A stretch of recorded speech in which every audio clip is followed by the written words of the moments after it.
Hello friends, welcome to my channel Dhanashree classes. आजच्या या व्हिडिओमध्ये आपण बघा गरिबा घरची दिवाळी हा जो लेसन आहे तो इथे बघणार आहोत.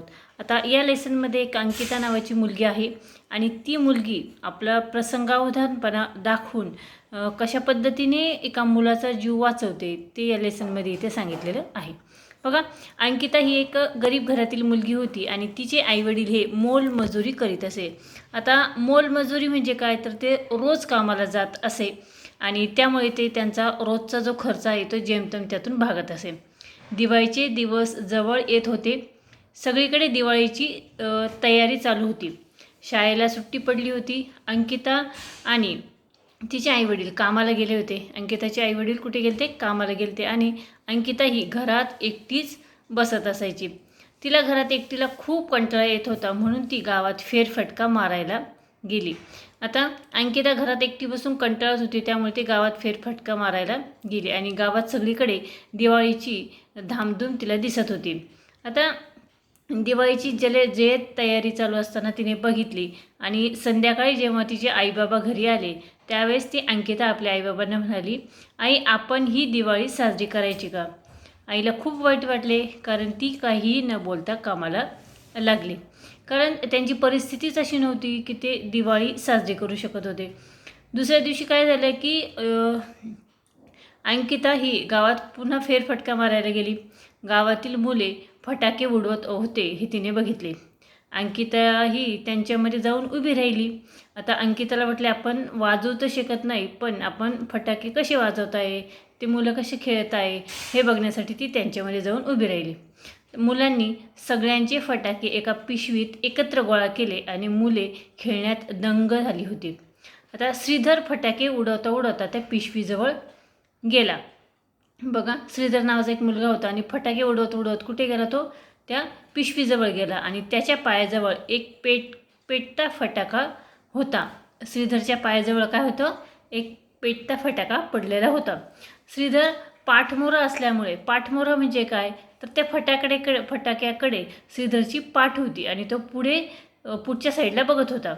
त्याचे ते लक्षातच आले नाही की आपल्या पाठीमागे पेटता फटाका आहे. अंकिताची नजर त्या पेटत्या फटाक्यावर गेली आणि तिने क्षणाचाही विलंब न करता धावत जाऊन तिने श्रीधरला त्या पेटत्या फटाक्यापासून दूर केले आणि अंकिताने त्याला दूर करताच फटाका हा जोराने फुटला. त्याचबरोबर पिशवीतील फटाके देखील फुटू लागले. त्या पिशवीजवळच तो फटाके पडलेला होता आणि पिशवीतले सर्वच फटाके एकामागे एक फुटू लागले. आता श्रीधर हा जरा घाबरला. त्याला कळलेच नाही की नेमकं काय झाले. थोड्या वेळाने तो भानावर येतो. भानावर म्हणजे काय, तो शुद्धीवर आला. अचानक एवढा मोठा आवाज झाला, त्याच्या लक्षातच आलं नाही की काय झालं. त्याच्या लक्षात येते की अंकितामुळे आज आपण वाचलो, म्हणजे आपण आज अंकितामुळे भाजल्यापासून वाचलेलो आहे. त्याने अंकिताचे आभार मानले आणि सर्व मुले घरी गेली. श्रीधरने सर्व घडलेला प्रकार जो आहे तो त्याच्या आईवडिलांना सांगितला. श्रीधरचे वडील हे गावचे सरपंच होते आणि ते अंकिताच्या घरी तिला धन्यवाद देण्याच्या उद्देशाने गेले. अंकिता घरी एकटीच होती. अंकिताच्या घरची परिस्थिती त्यांच्या लक्षात आली. उद्या दिवाळीची आदल्या दिवशीची रात्र सर्व गावात दिवाळीची जोरदार तयारी चालू होती. आकाशकंदील, दिव्यांचा झगमगाट, फराळाचा सुगंध, लोकांचा उत्साह यामुळे सणाच्या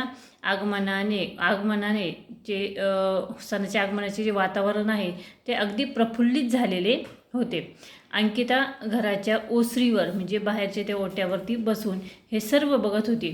तिला बघून आईबाबांना खूप वाईट वाटत असे आणि इतक्यात काय झालं की श्रीधर आपल्या बाबांबरोबर घराकडे येताना तिने बघितले. सरपंच घराकडे येत आहेत हे बघून अंकिताच्या आईवडिलांना जरा नवलच वाटले.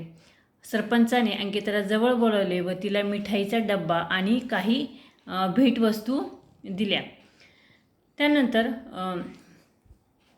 आणि सरपंचांनी काय केलं की तिला अनेक अशा भेटवस्तू दिल्या आणि सरपंचांनी अंकिताच्या आईबाबांना अंकिताने जो प्रकार घडला आहे तो सर्व सांगितला आणि अंकिताने अतिशय लहान वयात असून देखील लहान वयाचे असून देखील जे धाडस दाखविले याबद्दल तिचे कौतुकही केले. ही सर्व हकीकत ऐकून सांगून अंकिताचे खूप त्यांनी कौतुक केले व दिवाळीच्या निमित्ताने सर्वांना घरी फराळाला बोलावले. श्रीधर व त्याचे बाबा गेल्यानंतर आईबाबांनी अंकिताचे खूप कौतुक केले. अंकिताने भेटवस्तू उघडल्या. त्यात तिघांसाठी नवीन कपडे होते, सुगंधी उटणे, फटाके, रांगोळीचे रंग व पणत्या असे सामान होते. अंकिताच्या आनंदाला पाराच उरला नाही आणि नवीन कपडे घालून अंकिता ही इकडून तिकडे फिरायला लागली.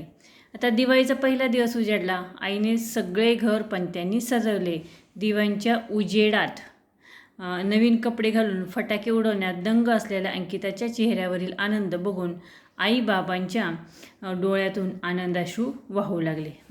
अशा पद्धतीने ही अंकिता नावाची जी मुलगी आहे तिने अगदी तिच्या हुशारीने, तिच्या प्रसंगावधानपणामुळे एका मुलाचा जीव कशा पद्धतीने वाचवला ते या लेसनमध्ये इथे सांगितलेलं आहे.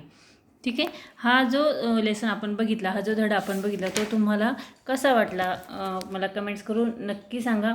हा व्हिडिओ जर आवडला त्या व्हिडिओला तुम्ही नक्की लाईक करा, शेअर करा आणि चॅनलवर नवीन असाल तर चॅनल सबस्क्राईब करा. पुन्हा भेटूया पुढच्या व्हिडिओमध्ये.